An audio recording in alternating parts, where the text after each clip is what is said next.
கூட்டத்துல பேசிட்டு இருக்கும்போது இடையில ஆம்புலன்ஸ் ஒரு போலீஸ் கண்ணு தெரியாது. கரூர்ல இருக்கிற ஒரு போலீஸ் கண்ணு தெரியாது.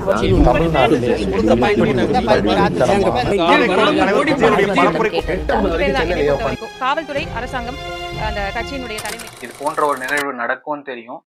அதனாலதான் சில கட்டிங்ஸ்லாம் எடுத்து வச்சிருந்தேன், சில நியூஸஸ்லாம் கலெக்ட் பண்ணி வச்சிருந்தேன். இதுல வெறுமனே இது அட்மினிஸ்ட்ரேஷன் லெவல்ல மட்டும் பார்த்துட்டு இது ஒரு கூட்ட நெரிசல் அப்படின்னு சொல்லிட்டு இந்த நிகழ்வை கடந்து போக முடியுமான்னு தெரியல. ஏன்னா இந்த நிகழ்வுக்கு முன்னாடி நடந்த 2 கூட்டங்கள் விக்கிரவாண்டியிலயா இருக்கட்டும் இல்ல மதுரையிலயா இருக்கட்டும், இதே போல நிகழ்வுகள் நடந்திருக்கு. நிறைய நியூஸ் மீடியா அதை கவர் பண்ணியிருக்காங்க. அது உங்களால இணையதளங்கள்ல பார்க்க முடியும். நியூஸ் பேப்பர்ஸ்லயும் இதை நிறைய கவர் பண்ணியிருக்காங்க. அது சம்பந்தப்பட்ட ஆட்களே உறுதிப்படுத்தியிருக்காங்க. அந்த நிகழ்வுகள்ல 400க்கும் மேற்பட்டோர் நிகழ்வுல மயக்கம் போட்டு விழுந்ததா அந்த நிகழ்வு நடத்தினவங்களே உறுதிப்படுத்தியிருக்காங்க. நிறைய பேர் இப்ப மயக்கம் போட்டு விழுந்துட்டாங்க, இப்ப இறந்து போனது பேசுறாங்க இல்லையா. விக்கிரவாண்டி மாநாட்டுல ஒட்டுமொத்தமாக மயக்கம் போட்டு விழுந்தவர்களோட நம்பர் வந்து 444 பேர் அன்னைக்கு மயக்கம் போட்டு விழுந்தாங்க. விக்கிரவாண்டி மாநாட்டுல இந்த உண்மை என்று சொன்னவர் வந்து அந்த கட்சியோட பொதுச் செயலர் புஷி ஆனந்த். இந்த இறப்புகள் இந்த நிகழ்வுக்கு மட்டும்தான் நடந்திருக்காருன்னா அப்படி இல்லை. இதே வருஷம் மெரினா பீச்சில் நடந்த ஏர் ஷோல நிறைய இறப்புகளையும் பார்க்க முடிஞ்சுது.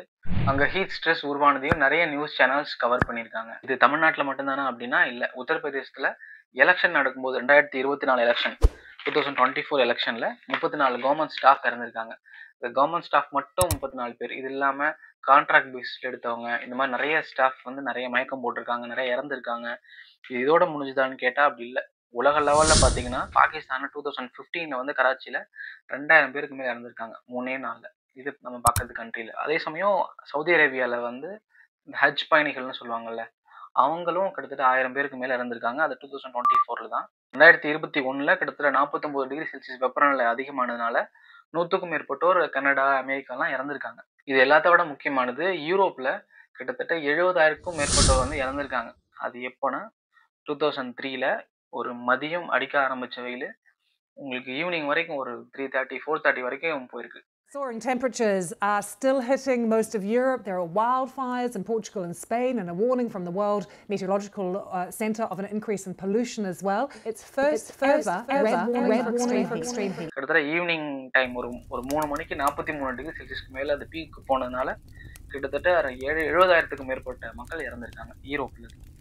அதுக்கப்புறம் தான் வந்து UTCIன்னு ஒரு சிஸ்டம் உருவாக்கி முக்கியமாக ஏர் டெம்பரேச்சர், ஹியூமிடிட்டி, ஒப்புமை ஈரப்பதம்னு சொல்லுவாங்க. 70%, 60%, 50% இருக்கும் பர்சன்டேஜில் சொல்லுவாங்க. அது மட்டும் இல்லாமல் மீன் ரேடியன்ட் டெம்பரேச்சர்னு சொல்லுவாங்க. இது விண்டோட ஸ்பீடு இதெல்லாம் வச்சு அளந்து ஒரு UTCI கால்குலேட்டர்னு போட்டிங்கன்னா வரும். அதன் அடிப்படையில் அங்கே ஹீட் வேவ்ஸ் உருவாகுதா, ரிஸ்க் இருக்கா அப்படிங்கிறத கால்குலேட் பண்ணுவாங்க. இந்த நிகழ்வுக்கு அப்புறம் தான் இந்த மெத்தடாலஜி வந்து வந்துச்சு. ஆனால் இந்தியாவில் அதை அளக்கக்கூடிய அந்த மீன் ரேடியன்ட் டெம்பரேச்சர்லாம் அளக்கக்கூடிய கருவிகள்லாம் ரொம்ப சொற்பம். அதுக்கான நிறைய ஸ்டேஷனும் கிடையாது. நம்ம டெம்பரேச்சரை பார்ப்போம், விண்ட் வெலாசிட்டி, ஸ்பீட் என்னன்னு பார்ப்போம். பட் அந்த UTCI கால்குலேட்டர் படி பார்த்தீங்கன்னா நம்ம மீன் ரேடியன்ட் டெம்பரேச்சர் பார்க்கணும். மீன் ரேடியன்ட் டெம்பரேச்சர்னா ஒரு பொருள் எவ்வளோ வெப்பநிலையை வந்து வாங்கிட்டு உமிழுது, நம்ம சுற்றுப்புற சூழலில் எவ்வளோ டெம்பரேச்சர் இருக்குது, அது எப்படி வந்து ஹியூமன் பாடியை வந்து அஃபெக்ட் பண்ண போகுது அப்படிங்கிறது தான் அந்த மீன் ரேடியன்ட் டெம்பரேச்சர்.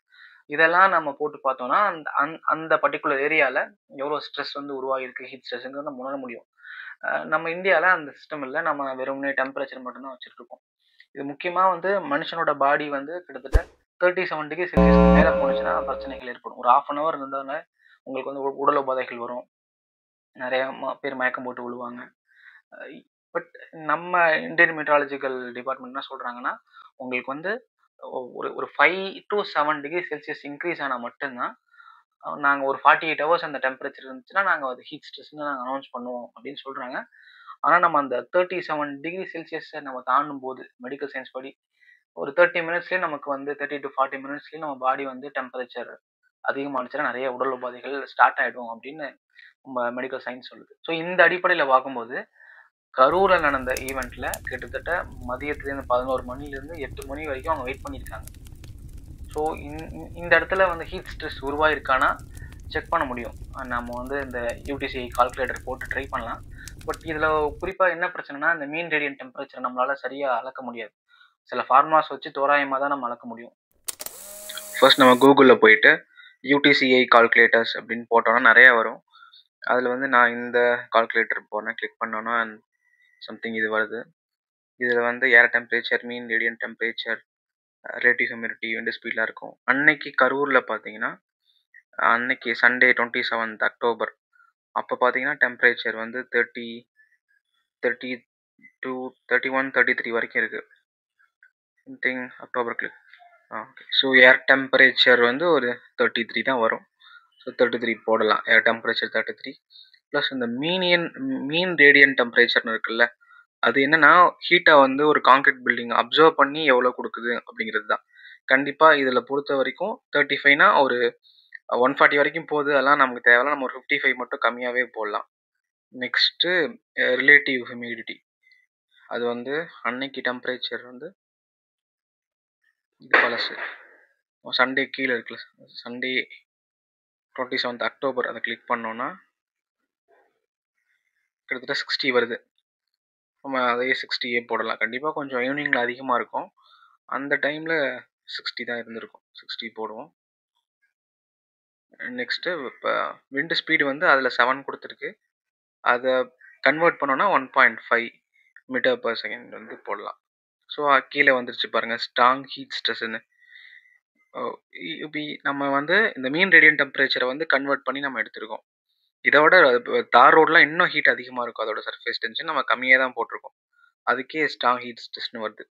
பட் இது வந்து இந்த அளவு கம்மி பண்ணி பார்த்தோன்னா உங்களுக்கு வந்து அளவை கம்மி பண்ணால் ஸ்ட்ரெஸ் இல்லை இருக்குது அப்படின்னு காட்டுது. இது ஜஸ்ட் ஃபார்முலா பேஸ் பண்ணி இயங்குது. நமக்கு அக்யூரேட் டேட்டா இருந்தால் தான் இதெல்லாம் நம்ம அக்யூரேட்டாக கண்டுபிடிக்க முடியும். இதுலேருந்து நம்ம என்ன புரிஞ்சுக்கணும்னா, வெறுமனே இதை வந்து ஒரு அட்மினிஸ்ட்ரேஷன் லெவல் நடந்த பிரச்சனைனால கூட்ட நெரிசல்னால இறந்துட்டாங்கன்னு எடுத்துக்க முடியாது. இதில் சைலண்ட் ஃபேக்டராக டீஹைட்ரேஷன் இருந்திருக்கு. இந்த நிகழ்வுகள் வரும்போது ஒரு பர்டிகுலர் மினிஸ்டர், ஒரு கட்சியோட மினிஸ்டர் சொல்லியிருப்பாரு, உங்களுக்கு பிடிச்சிருக்கலாம், பிடிக்காத நபராகவும் இருக்கலாம். ஆனால் அவர் சொன்ன பாயிண்ட் வந்து வேலிட் பாயிண்டாக இருக்கும். நிறைய செருப்பு கிடந்துச்சு, ஆனால் அந்த செருப்புக்கு நடுவில் எங்கேயுமே வாட்டர் பாட்டில்ஸ் வந்து பார்க்க முடியல.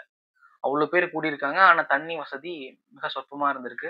நிறைய பேர் பாத்ரூம் தண்ணி எடுத்து குடிச்சிருக்காங்க. ஏன்னா அங்கே டீஹைட்ரேஷன் ஸ்டார்ட் ஆயிடுச்சு.